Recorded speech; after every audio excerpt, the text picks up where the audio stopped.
یہ موذی مرض جو اس وقت پوری دنیا کے اوپر خوف و ہراس پھیلائے ہوئے ہے، اس کے خوفناک سائے میرے وطن پاکستان کے اوپر بھی ہیں۔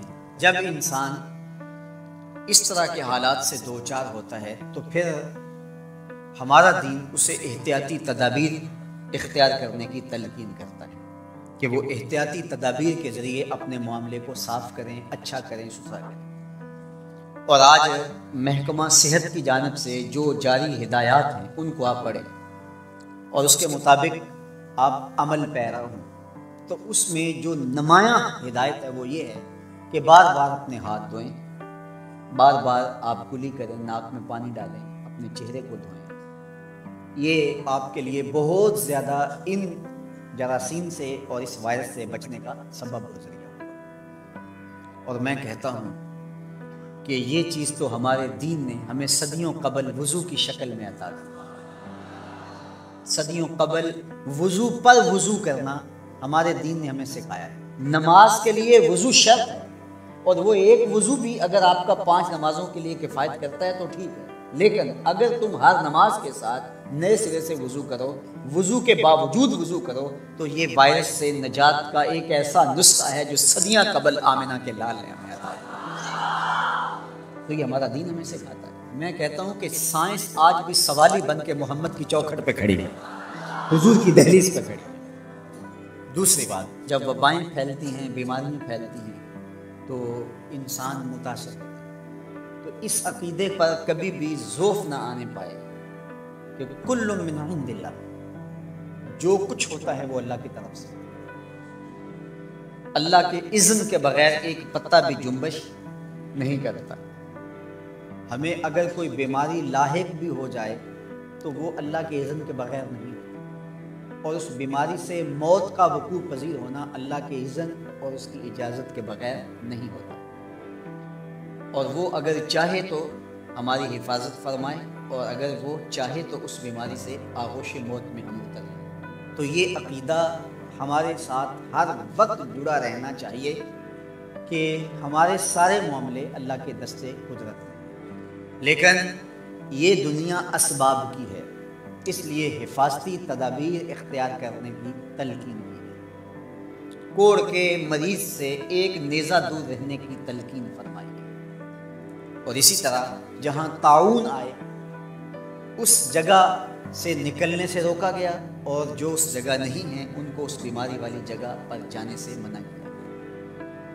اور آج دنیا وہی کر رہی ہے جو میرے حضور نے بتایا تھا۔ شہر لاک ڈاؤن ہو رہے ہیں، ملک لاک ڈاؤن ہو رہے ہیں، تو یہ حضور نے بتایا تھا کہ اس سے بیماری کا پھیلاؤ رک جاتا ہے۔ تیسری بات کہ جب وبائیں اور بیماریاں آئیں تو حفاظتی تدابیر بھی اختیار کریں، اور اس کے ساتھ ساتھ اللہ کے حضور دعائیں کریں۔ مختلف بیماریوں کی معصور دعائیں احادیث میں موجود ہیں جو آج سوشل میڈیا کے ذریعے آپ تک پہنچ رہی ہیں۔ حضرت امام شافعی علیہ رحمہ اپنی ساری زندگی کا خلاصہ اور نچوڑ بیان کرتے ہیں۔ ما رأیت انفع للوباء من التسبیح، فرماتے ہیں کہ جب وبائیں پھیل جائیں تو اللہ کی تسبیح سے بہتر اس کا علاج کوئی آج تک میں نے دیکھا ہے۔ جب وبائیں پھیل جائیں تو اللہ کی تسبیحات کے کلمات بولو تو وبائیں تمہارا نقصان نہیں کر سکتی۔ اور حضرت سیدنا عمر رضی اللہ تعالی عنہ فرماتے ہیں کہ لو نزلت صاعقۃ من السماء ما اصابت مستغفرا، آسمان سے بجلیاں بھی گرنے لگیں تو جو استغفار پڑھتا ہے اس کو کوئی غضن نہیں پہنچتا، اس کو کوئی نقصان نہیں پہنچتا۔ تو کثرت کے ساتھ استغفار کیجئے، کثرت کے ساتھ اللہ کی تسبیح ہوئی، اور اس کے حضور رجوع کیجئے، توبہ کیجئے، اور صدقہ کثرت کے ساتھ کیجئے، اور اللہ کے پاکیزہ گھروں میں آ کر کے آپ اس کے حضور دعائیں، التجائیں اور تمنائیں کیجئے۔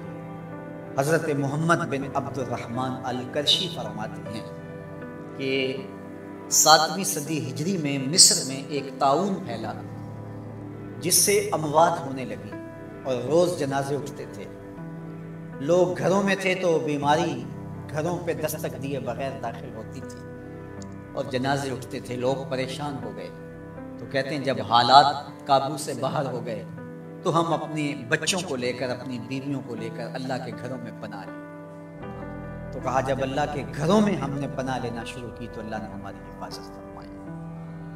تو مسجدیں اللہ جل شانہ کے پاکیزہ گھر ہیں اور مسجدوں کے اندر اس کے حضور آ کے رجوع کریں, گڑ گڑائیں, معافی مانگیں.